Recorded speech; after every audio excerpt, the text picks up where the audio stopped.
Ay, magandang umaga sa lahat. Have a nice day, everyone.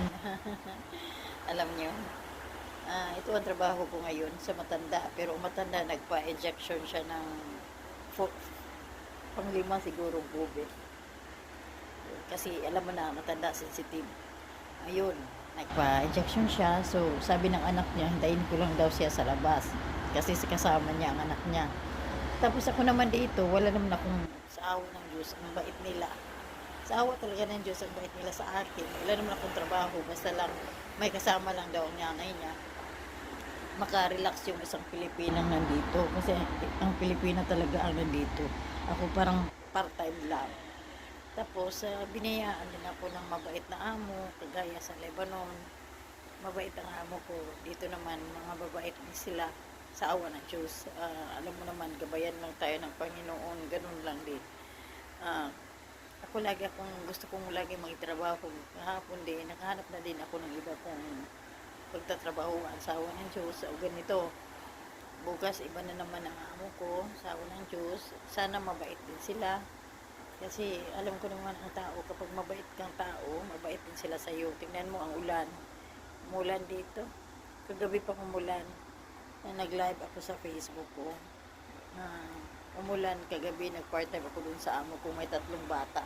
Pag uwi ng mga bata, ang 7 o'clock yun, ihahatid sa tatay, 3 bata sa nanay, kasi hiwalay sila. Doon ako sa kanila ng 2 years at 8 months, ganun.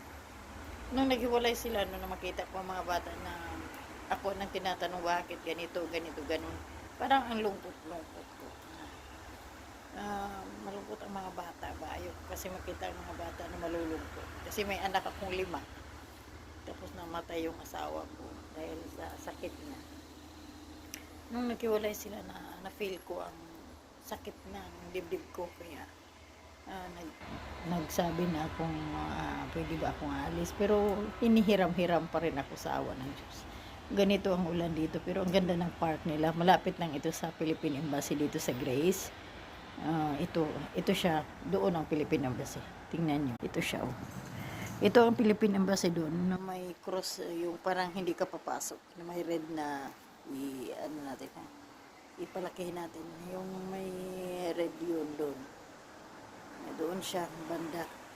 So, nandun, yung may red, nakita nyo bang red? Oh, yun. Doon siya ang Philippine Embassy. Pasok ka doon na may Pilipina nakalaka doon, naglalakad siya. Papunta siya sa Philippine Embassy. Kadalasan kasi ang mga yan, nakita nyo ang Pilipina, nagpapunta siya